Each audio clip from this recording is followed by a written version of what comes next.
गुरुदेव श्री की आज्ञा से आत्मबंधुओं, सुनने के लिए तो हजारों शब्द हर कोई सुन लेता है, लेकिन विरली वो आत्मा होती है जो प्रभु की वाणी को सुनने के लिए यहाँ पर जय दरबार के अंदर शामिल हो जाते हैं। बाहर चाहे कैसी भी प्रतिकूल परिस्थिति हो, लेकिन अगर भीतर अनुकूलता हो, अगर आत्मा में अनुकूलता हो, तो सारी प्रतिकूलताएं क्या हो जाएगी? समाप्त हो जाएगी। आत्मबंधुओं, आज का ये पावन प्रसंग अक्षय तृतीया पारणा। अक्षय का मतलब होता है कि जो कभी भी क्षय नहीं होता है, जो कभी समाप्त नहीं होता है, जो हमेशा हमेशा के लिए अक्षय बन जाता है, परमानेंट बन जाता है। आप सबको पता है कि ये शरीर परमानेंट नहीं है। आप सबको पता है कि ये वस्त्र, ये शरीर और ये जितने भी पदार्थ है, पुद्गल है, सब चाहते हैं कि इस अजर अमर अविनाशी आत्मा का अनुभव करे, क्योंकि ये अक्षय तृतीया जो है ये आपको संदेश देता है। 3 आ को याद रखना, आस्था, आराधना और आत्मशुद्धि, और इन 3 का संगम है अक्षय तृतीया। ऐसी तिथि जो तृतीया है, जो शाश्वत है, और ऐसा मुहूर्त कि जहां पर मुहूर्त देखने की जरूरत नहीं, समय देखने की जरूरत नहीं, डेट देखने की जरूरत नहीं। आप कोई भी शुभ कार्य करते हो तो डेट देखेंगे, टाइम देखेंगे, मुहूर्त देखेंगे, दुगड़िया देखेंगे, लेकिन अक्षय तृतीया एक ऐसी तिथि है, एक ऐसा दिन है कि जहां पर न डेट देखने की आवश्यकता, न तिथि देखने की आवश्यकता है, न ही टाइम देखने की आवश्यकता है। आत्मबंधुओं, आज ही के दिन जिस समय प्रभु आदिनाथ ने जब संयम अंगीकार किया था बेले तप के साथ और पारणा के लिए जब गए, तो उस नगरी के अंदर गांव गांव, नगर नगर घूम रहे हैं, लेकिन कहीं पर भी आहार नहीं मिला। लोग भी देखते हैं कि प्रभु आदिनाथ प्रतिदिन जाते हैं गोचरी के लिए, लेकिन ये कैसी अंतराय है कि जहां पर आहार नहीं मिल रहा है। और जब प्रभु ग्रामानुग्राम विचरण करते करते हस्तिनापुर पधारते हैं, वैशाख सुदी तीज के एक रात्रि पहले, वैशाख सुद दूज के उस अंतिम रात्रि के अंतिम प्रहर में उस हस्तिनापुर नगर में 3 व्यक्तियों को अलग अलग स्वप्न आए। आपको भी सपने आते हैं? कितने लोग यहाँ पर इस पंडाल में बैठे हैं कि जिन्होंने जिंदगी में कोई सपना देखा है? कितने ऐसे लोग हैं जिन्होंने अपनी जिंदगी में सपने देखे हैं? मैं बड़ी हो जाऊंगी तो मैं ये करूंगी, मेरा बेटा बड़ा हो जाएगा तो मेरा बेटा बहुत बड़ा उद्योगपति बन जाएगा, एक बहुत बड़ा एंटरप्रेन्योर बन जाएगा। कितने लोगों ने खुद के लिए, खुद के परिवार के लिए स्वप्न देखे हैं? देखे हैं कि नहीं देखे हैं? बोल तो दीजिए, क्या आपने जिंदगी में स्वप्न देखे हैं? स्वप्न आप भी देखते हैं, लेकिन वहां पर श्रेयांश कुमार ने भी स्वप्न देखा था। बाहुबली के पुत्र राजा सोमप्रभ जो राज्य कर रहे थे, उसी सोमप्रभ राजा के पुत्र श्रेयांश कुमार, राजकुमार श्रेयांश कुमार ने स्वप्न देखा कि जो मेरु पर्वत है, 1 लाख योजन का मेरु पर्वत, और वो स्वर्ण के समान, और श्रेयांश कुमार भी स्वप्न देख रहे हैं कि सोने के समान वो मेरु पर्वत जो स्वर्णिम है। आज के ज़माने में आपके सिर पे ऊपर भी गोल्डन मुकुट लगा है, लेकिन वो आर्टिफिशियल है, राइट? लेकिन वो मेरु पर्वत सोने का मेरु पर्वत है, 1 लाख योजन का मेरु पर्वत। और श्रेयांश कुमार स्वप्न के अंदर देख रहे हैं कि उस मेरु पर्वत की जो आभा है, उस मेरु पर्वत का जो शाइन है, वो शाइन कम हो रहा है, वो आभा कम हो रही है। और उसी समय वहां पर धुंधलापन नजर आता है। श्रेयांश कुमार दूध का घड़ा लेकर के जाते हैं। उस स्वप्न के अंदर वो देख रहे हैं कि उस दूध से वो मेरु पर्वत को धो रहे हैं। आप भी धोते हैं, किसको धोना है? कर्म की कालीमा को धोना है। जो शरीर के ऊपर मेल लगा है उसे तो आप स्वच्छ कर दोगे, लेकिन जो तपस्वी है वो तपस्वी वास्तव के अंदर अनुमोदनीय है, क्योंकि वो तपस्या के माध्यम से अपने आत्मा पर लगे कर्मों को धोने के लिए निरंतर तत्पर बने रहते हैं।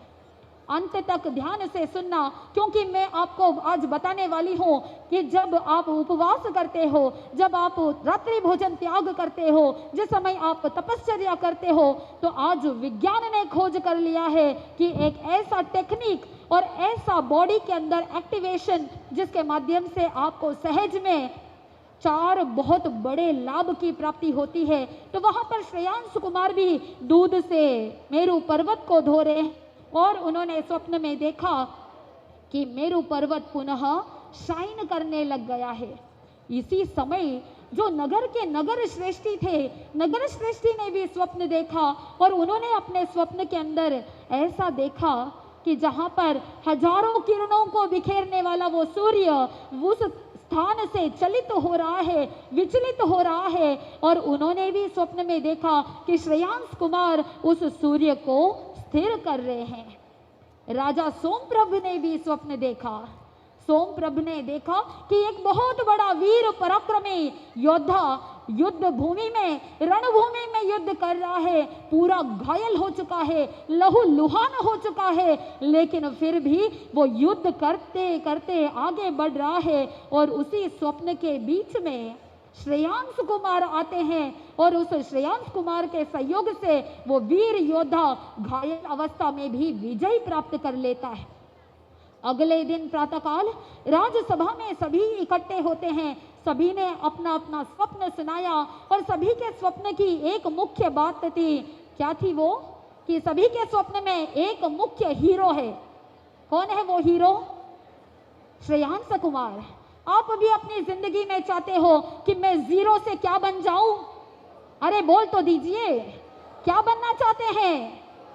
आप जीरो से हीरो बनना चाहते हैं। और अगर हीरो बनना है तो क्या करना होगा?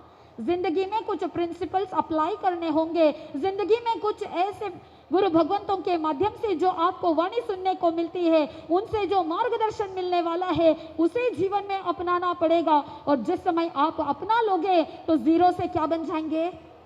हीरो बन जाएंगे। श्रेयांश कुमार मुख्य भूमिका निभा रहे हैं। उस समय सभी को पता चल गया कि आज श्रेयांश कुमार के द्वारा कुछ अच्छा होने वाला है। प्रभु आदिनाथ भगवान भी हस्तिनापुर पधारे। बहुत बार आपने कहानी सुनी है, बहुत बार आपने स्टोरी सुनी है, लेकिन केवल स्टोरी महत्वपूर्ण नहीं है। स्टोरी के पीछे रहा हुआ लेसन, स्टोरी के पीछे रहा हुआ मुख्य तथ्य, वो इंपॉर्टेंट है। श्रेयांश कुमार अपने महल के अंदर झरोकों में बैठे हैं और इधर आदिनाथ प्रभु दीक्षा ली उसके अगले दिन से, पारने के दिन से प्रतिदिन पुरुषार्थ कर रहे हैं। गांव गांव नगर नगर भ्रमण कर रहे हैं आहार के लिए, लेकिन कोई भी आहार बहराने वाला नहीं। क्योंकि आहार दान कैसे करना, दान कैसे किया जाता है, सुपत्र दान कैसे करना, ये प्रथा किसी को भी नहीं मालूम। Nobody knows what am I supposed to do। किसी को नहीं पता कि आखिर भगवान को क्या चाहिए। जब प्रभु पधारते हैं, कोई कहता है कि भगवान आप ये सोने की थाल ले लो और इसमें आभूषण रत्न आदि रखे हैं। कोई कहता है कि मेरी कन्या को ले लो, कुछ तो ले लो, कुछ तो बोलो कि कैसे आपका पारना हो। लेकिन प्रभु तो कंचन कामिनी के त्यागी है। प्रभु को तो आहार की गवेषणा थी, ऐशनीय कल्पनीय फ्रासुक आहार की आवश्यकता थी। और जैसे ही श्रेयांश कुमार प्रभु को उस महल की ओर आते हुए देखते हैं, देखते ही देखते पुण्यवाणी इतनी जबरदस्त कि उनको जाति स्मरण ज्ञान हो गया और जाति स्मरण ज्ञान से उन्होंने आहार दान की विधि को सीख लिया।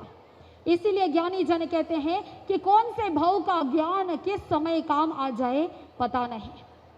अब जिस समय श्रेयांश कुमार, उसी समय हार्वेस्ट हुआ था, खेती से जो किसान थे वो इक्षु रस के घड़े भर करके लाए थे और वो 108 घड़े वहां पर रखे हुए इक्षु रस ऐशनीय है, कल्पनीय है, फ्रासुक है। और अब श्रेयांश कुमार विधि भी जान चुके हैं कि भगवान को सोने रत्न हीरे मोती नहीं चाहिए, वस्त्र आभूषण नहीं चाहिए। प्रभु को तो मुझे क्या करना है? आहार बहराना है। और अभी एट प्रेजेंट क्या अवेलेबल है? इक्षु रस अवेलेबल है। आत्मबंधुओं, अब तीर्थंकर भगवंत तो करपात्री होते हैं और इधर कवि अपनी कल्पना के माध्यम से कह रहे हैं। और पूज्य गुरुदेव डॉक्टर श्री पदम चंद्र जी महाराज साहब जब जयमल जी महाराज साहब के जीवन चरित्र पर जय ध्वज की गाथा लिखते हैं, वो जो रिसर्च गुरुदेव ने किया उस जय ध्वज के अंदर गुरुदेव ने इतने सुंदर तरीके से फरमाया है कि वहां पर मानो कवि अपनी कल्पना के साथ कह रहा है कि एक युद्ध चला राइट हैंड और लेफ्ट हैंड के साथ, अब राइट हैंड से लेना है या लेफ्ट हैंड से लेना है, यहाँ पर दोनों के बीच में मानो वार्तालाप चल रहा है। आप सब कौन से हाथ को शुभ मानते हैं, राइट हैंड या लेफ्ट हैंड? Right hand. भोजन करते हैं राइट हैंड। अगर कोई शुभ कार्य करने के लिए जाता है, सैनिक को अगर तिलक लगाना है तो कौन सा हैंड? Right hand. कोई भी लेखा लिखना है कौन सा हैंड? Right hand. क्योंकि लेफ्ट माइंड लॉजिक माइंड काम करता है, इसीलिए राइट हैंड चलता है। बहुत कम ऐसे लोग होते हैं जिनका राइट हैंड और लेफ्ट हैंड दोनों चलते हैं।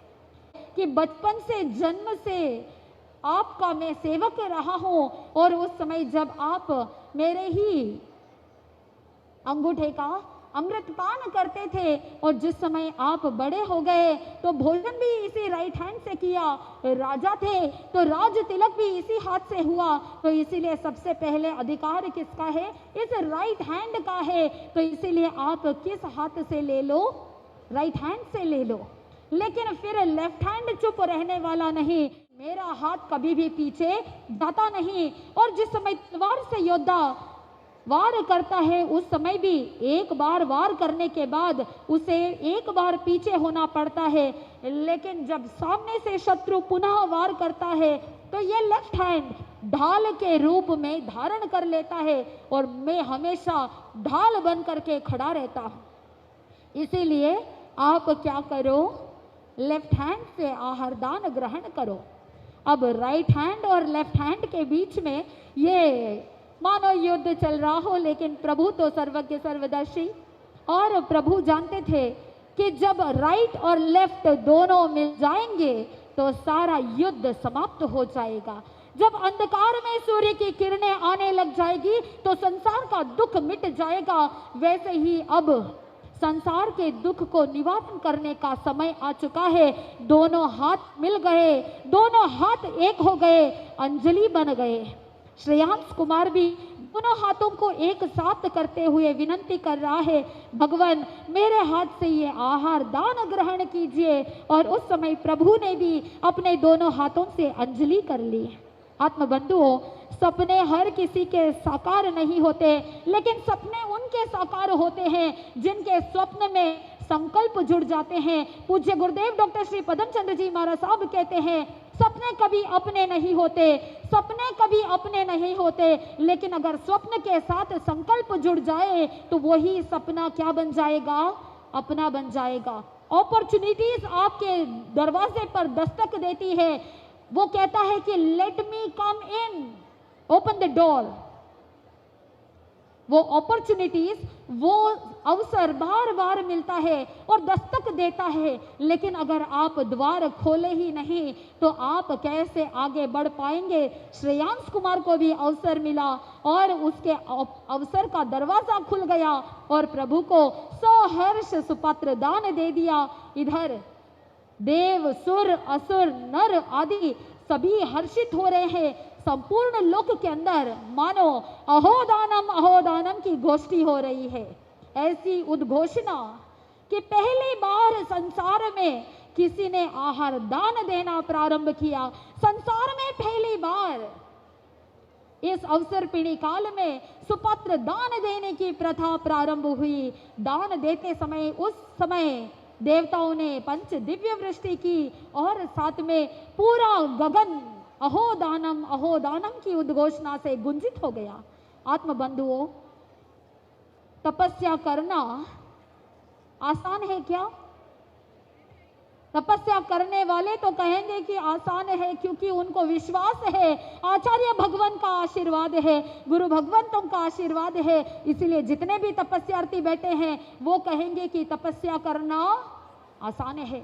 पूज्य गुरुदेव डॉक्टर श्री पदम चंद्र जी महाराज साहब कहते हैं कि तपश्चर्या ही सच्चा आधार है, तपश्चर्या करनी चाहिए, तपस्या ही शुद्ध है। आत्मा की शुद्धि करने के लिए, भीतर से आस्था को जगाने के लिए, प्रभु की आराधना करने के लिए तपश्चर्या श्रेष्ठ होती है। और जो भी तपस्वी है, तपस्या करते हैं, वो सभी साधुवाद के पात्र है, धन्यवाद के पात्र है। और इन सभी तपस्यार्थियों के लिए मैं कहना चाहूंगी कि आप सभी तपस्वी इस भरी गर्मी में भी, प्रतिकूल वातावरण में भी अपने भीतर जो अनुकूलता बनाए रखते हैं, वो तपस्या की शक्ति है, गुरुदेव की कृपा की शक्ति है। और साथ में ज्ञानी जन कहते हैं, विज्ञान ने ऐसा कौन सा खोज किया।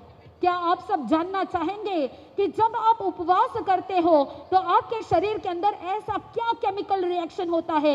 आप जब उपवास करते हो, तपस्या करते हो, आपकी बॉडी में क्या परिवर्तन होता है। विज्ञान ने खोज किया, सहज में जब साधक उपवास करता है, रात्रि भोजन त्याग करता है, तो हमारे शरीर की जो कोशिकाएं हैं, आप सबको पता है कि शरीर की कोशिकाओं में जो अनवांटेड एक्स्ट्रा वेस्ट प्रोटीन इकट्ठा हो जाता है। और साथ में बहुत बार ये कोशिकाएं मरती है, जन्म लेती है, मरती है, जन्म लेती है, तो बहुत सारा वेस्ट हमारी बॉडी के अंदर रह जाता है। वैज्ञानिकों ने खोज किया कि जब कोई व्यक्ति 15 से 17 घंटे तक, 12 से 17 घंटे तक जिस समय आहार नहीं लेता है, उस समय शरीर के अंदर एक परिवर्तन होता है। और उस परिवर्तन का नाम है, मैं वो शब्द बताने जा रही हूं जो वैज्ञानिकों ने बताया, उसे कहते हैं ऑटोफेजी। ऑटो, कितने लोग आज तक कभी ऑटो में बैठे हैं? बैठे हैं? यस, ऑटो याद रह जाएगा। ऑटो के साथ फेजी, फेजी का मतलब होता है खाना, ऑटो मतलब स्वयं। हमारे शरीर की कोशिकाएं स्वयं की कोशिकाओं को ही क्या करती है? खाती है। यानी जिस समय आप उपवास करते हो, जिस समय आप 15 से 17 घंटे उपवास में, तो और ज्यादा आप भूखे रहते हैं, मिनिमम 15 आवर्स जब आप ये फास्टिंग का विंडो देते हो, उस समय हमारे शरीर की जो कोशिकाएं हैं वो एक्टिव हो जाती है। और जो बॉडी के अंदर कोशिकाओं का जो वेस्ट है, उसी को सारा डिसॉल्व करने लग जाता है। इसका मतलब क्या हुआ कि जब आप रात्रि भोजन त्याग करते हैं, जिस समय आप उपवास करते हैं, जिस समय आप एकाशना करते हैं, तो 12 घंटे से अधिक जब आप निराहार रहते हैं, उस समय बॉडी के अंदर एक एक्शन चालू होता है और उस एक्शन का नाम है ऑटोफेजी। और उसी ऑटोफेजी के कारण से इस शरीर की अंदर की सफाई होती है। Am I making it sense? Yes. बाहर की सफाई कितना भी कर लो, लेकिन जब आप तपस्या करते हो तो शरीर की सफाई, इंटरनल सफाई हो जाती है। और जब इंटरनल सफाई होती है तो आपको बहुत सारे लाभ होते हैं। पहला लाभ है ब्रेन हेल्थ। पहला लाभ कौन सा? Brain health. कितने लोगों को ऐसा लगता है कि हमारा ब्रेन स्वस्थ होना चाहिए, है ना?